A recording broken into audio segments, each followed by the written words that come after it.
Dando continuidade na nossa disciplina de tecidos, nós vamos agora falar sobre o tecido conjuntivo, que é um tecido que está presente em todo o nosso organismo, com seus vários formatos. Ele possui a característica que o diferencia dos outros tipos de tecidos. Ele dá a sustentação do nosso corpo, né, do nosso organismo, possui células diferenciadas, possui muita vascularização e inervação, e também uma grande quantidade do material extracelular e fibra, que são as fibras. O seu material extracelular, que é chamado de substância amorfa, né, que é o líquido que é formado basicamente por água, polissacarídeos e proteínas, conforme nós até estudamos na primeira aula sobre a célula, né, que seria a parte orgânica e inorgânica da célula, e eu falei muito sobre a parte da água. A caracterização firme, né, ou frouxa da substância amorfa, ela vai depender do tipo do tecido conjuntivo que vai estar envolvido. Se for um tecido mais rígido, não vai ter uma quantidade de tanto de água. Se for um tecido já mais, já que a matriz ela é mais fluida, como o sangue possui o plasma, e um tecido mais rígido é um tecido ósseo, né? Apresenta também as fibras, né, que são formadas por proteínas e tem uma distribuição em cada tecido. Então essas fibras elas têm uma divisão de cada tecido. Nós temos o colágeno, que ele tem uma alta resistência. O colágeno é a proteína mais presente no tecido conjuntivo. Com a idade, o colágeno vai diminuindo e algumas pessoas acabam realizando alguns tratamentos em relação para aumentar o colágeno, né? E esse colágeno também através de alguns medicamentos, alguns tipos de filtro solar. É, com a idade, esse paciente ele pode ter um aumento desse colágeno. Nós temos também uma fibra elástica. Essa fibra é formada pela proteína elastina e confere ao tecido a elasticidade necessária. Com o tempo também vai acontecendo a camada de gordura, que seria essas camadas de adipócito. Dependendo se a pessoa não pratica uma atividade, não faz qualquer tipo de tratamento, a fibra elástica ela vai ficando mais rígida e entra a camada mais adiposa, que é a camada de gordura. Nós temos a camada reticular, que é formada pela proteína reticulina, e sua espessura menor e a função parecida com colágeno. Então, para a gente entender a nossa disciplina, essa parte eu estou realizando a leitura da apostila. O tecido conjuntivo, então, ele apresenta as células adiposas, cartilaginoso, o tecido ósseo e o tecido sanguíneo. Esses tecidos, eles estão presentes e fazem parte, são associados quando eu digo o nome tecido conjuntivo. O tecido conjuntivo, eu dividi aqui para vocês, ele tem o tecido conjuntivo propriamente dito, tem o tecido conjuntivo de propriedades especiais e tem o tecido conjuntivo de suporte. A primeira coluna do lado direito, então eu tenho o tecido conjuntivo frouxo, denso, modelado e não modelado. E eu tenho os tecidos conjuntivos de propriedades especiais, que seriam os tecidos adiposos, tecido elástico, tecido reticular ou hemocitopoético e o tecido mucoso. E eu tenho o tecido conjuntivo do meu lado esquerdo, tecido conjuntivo de suporte, cartilaginoso e o tecido ósseo.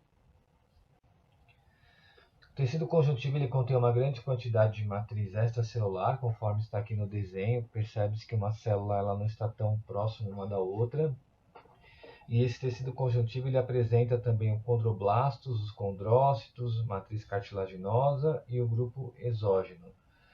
Essa formação dessas células, né, condroblastos, condrócitos, nós vamos formar depois um sistema. E aí nós vamos conversar também quais são os sistemas que formam tanto a parte de condrócito como a parte dos condroblastos. Então ele é de origem também embrionária. Esse tecido conjuntivo ele faz a parte dos ossos, cartilagem, sangue e a parte do tecido adiposo.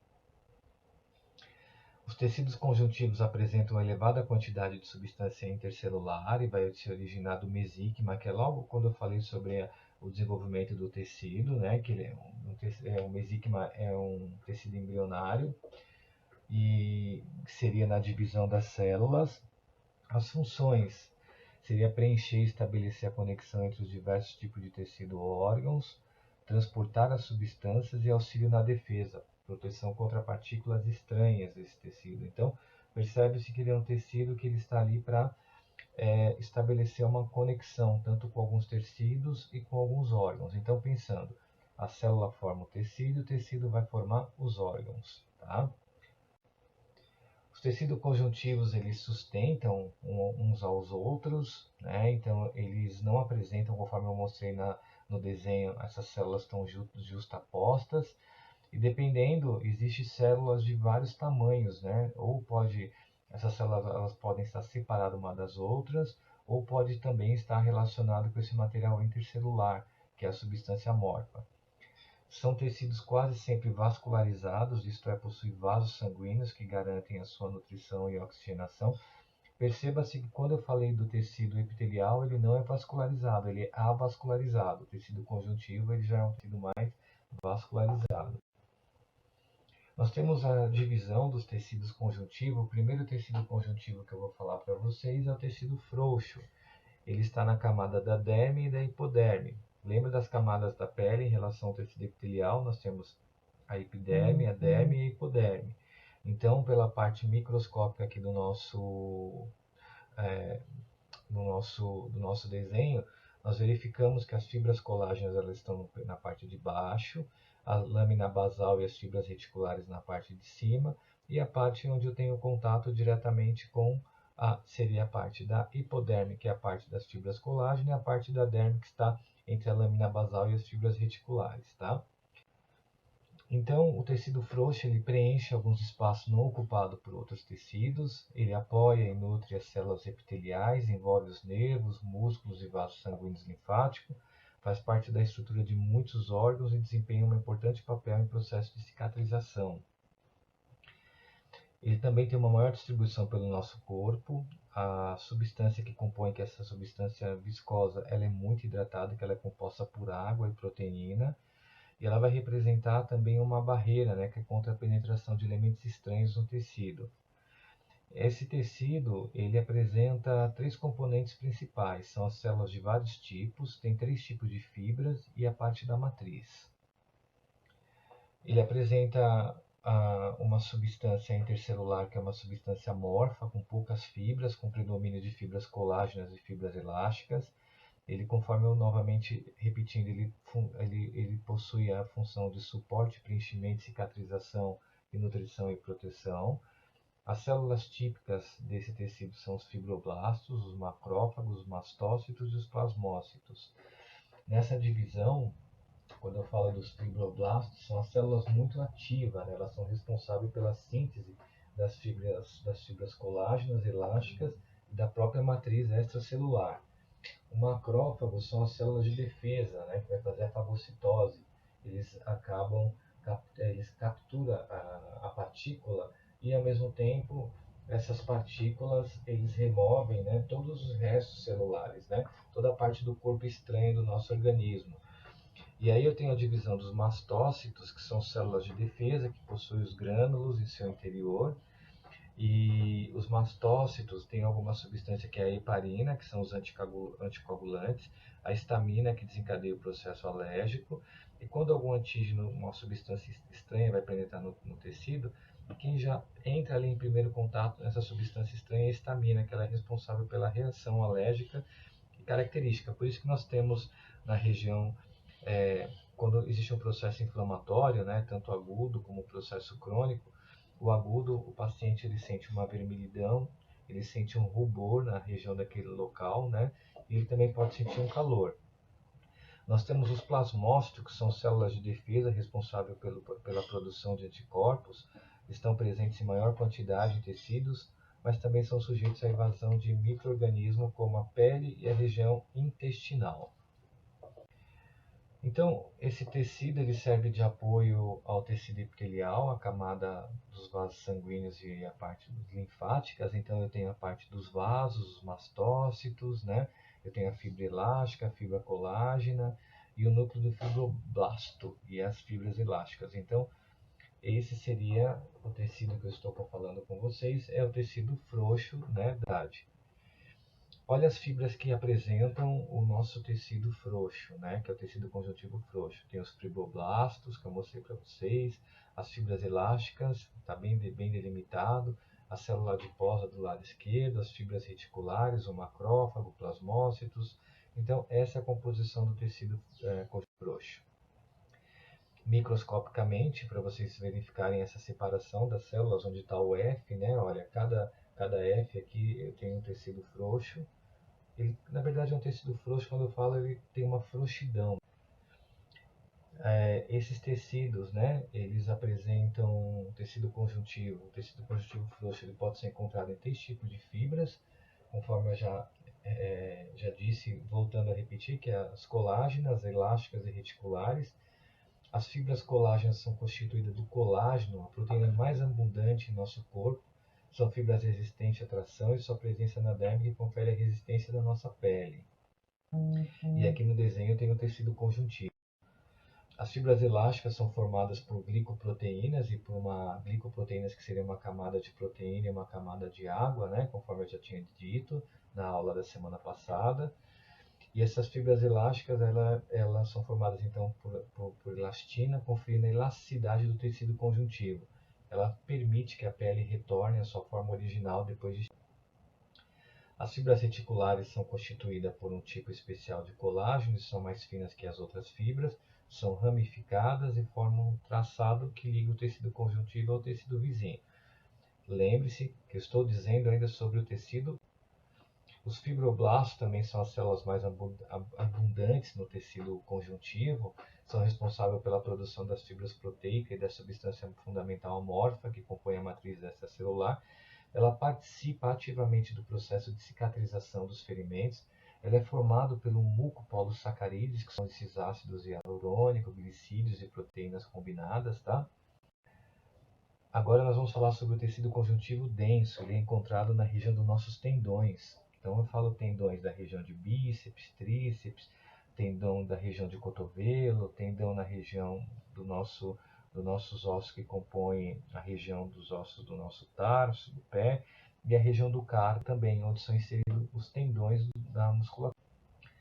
Então esse tecido conjuntivo denso, né, ele é mais predomínio de fibroblastos e fibras colágenas. Dependendo do modo de organização dessas fibras, elas podem ser classificadas. Fibroblasto, né, quando eu falo fibro, ela vem de uma fibrose, né, ela vem de uma rigidez. A substância, ele apresenta uma substância intercelular de uma pouca substância amorfa, mas muitas fibras. A classificação desse tecido ele é denso, ele é modelado logo nos tendões e em algumas cápsulas de alguns ossos. Então, onde que eu encontro, né, esse tecido conjuntivo denso? Feixe de fibra colágenas, ele é muito resistente a trações exercidas numa só direção, ele é encontrado em tendões e ligamentos. Esse é o modelado. Nós temos 2 tipos de tecido conjuntivo denso, o modelado e o não modelado. O modelado é encontrado em feixes de fibra colágenas paralelos entre si, ele é resistente à tração exercida numa só direção, é encontrado em tendões e ligamentos. O não modelado ele já é mais desordenado, então é feixe de fibras colágeno em arranjo aleatório, ele é resistente a trações em várias direções, é encontrado na camada da pele, na derme, que é a metade da... Então eu tenho a epiderme, a derme e a hipoderme, na bainha de nervos, em cápsulas do baço, ovários, rins e linfonodos, entre outros. O tecido conjuntivo denso, só para vocês terem uma noção, o não modelado e o modelado. O modelado ele já apresenta-se mais uniforme, uma fibra do lado da outra, e o não modelado perceba-se pelas flechas que ele já é mais distante, né, uma fibra da outra. O não modelado, eles são fibras colágenas entrelaçadas, dispostas em feixe, que não apresentam orientação fixa, né? Ele é resistente, ele tem uma elasticidade maior, ele forma as cápsulas envoltórias de diversos órgãos internos e forma também a camada da derme e o tecido conjuntivo da pele. O modelado ele já tem um formato de fibra mais disposta, né, em feixe com orientação fixa. Ele tem uma maior resistência à tensão dos tecidos não modelados e frouxos. Ele está ligado ali onde ocorrem os tendões que ligam os músculos aos ossos e nos ligamentos que ligam os ossos entre si. Esse aqui é o tecido conjuntivo denso não modelado, para vocês verificarem a letra N, né? Pode perceber que ele é mais desordenado. Aqui é o modelado, ele já tem uma forma mais ordenada, tá vendo? Ó, ele já é mais correto na formação dele, né? Através novamente para vocês verificarem o denso modelado e o denso não modelado. Isso depende muito do microscópio, das fotos foram utilizadas somente para mudança de cores, tá? Porque eles usam pigmentação diferente nesses tecidos. O modelado, ó, olha só, ele é bem mais uniforme, tá vendo? O músculo, ó, aqui eu tenho um tendão e aqui eu tenho a continuidade do músculo. E o não modelado percebe que ele não tem uma formação nenhuma, ele é todo desordenado, tá? O não modelado, novamente, do que as fibras ali passando, e aqui o não modelado, né, pode perceber em relação que não, as fibras também são todas desordenadas, e o modelado tem as fibras e as células totalmente ordenadas. Agora, nós apresentamos também nesse tecido conjuntivo, né, nós temos as fibras colágenas, né, nós temos o núcleo do fibroblastos, também que é esse núcleo mais branco, a foto esquerda do tecido conjuntivo mais frouxo, e a foto do tecido à direita é o tecido conjuntivo mais denso, tá? Agora nós vamos falar um pouquinho sobre o elástico. A caracterização das fibras elásticas são abundantes, formando feixes, né? Os espaços entre as fibras elásticas é ocupado por fibras colágenas e os fibroblastos achatados. Ele ajuda na cicatrização, na nutrição e proteção. As células típicas são os fibroblastos, macrófagos, mastócitos e os plasmócitos, conforme eu falei, né? Voltando a repetir que os fibroblastos são células muito ativas, responsáveis pela síntese das fibras dos colágenos e elásticas, né? Que dá a forma da matriz extracelular. Essa matriz extracelular é o líquido que compõe a região ali da célula, né? Das organelas, que seria a parte da água e a proteína. E também, quando eu falo da parte dos macrófagos, são células de defesa que vão ajudar diretamente a remover qualquer resto celular e partícula estranha do nosso organismo. Os mastócitos são células de defesa também, e os plasmócitos são as células de defesa responsáveis pela produção de anticorpos. Eu tenho a localização desse tecido, né, que seria os ligamentos amarelos da coluna vertebral, ligamento suspensor do pênis e a parede do vaso sanguíneo de grande calibre, só para vocês entenderem a ligação desse tecido. Agora nós vamos falar do tecido adiposo, que é um tecido conjuntivo de propriedades especiais células adipócitas, né, que são as células mais gordurosas. O maior depósito de energia do corpo é o triglicerídeos, é o tecido mais vascularizado.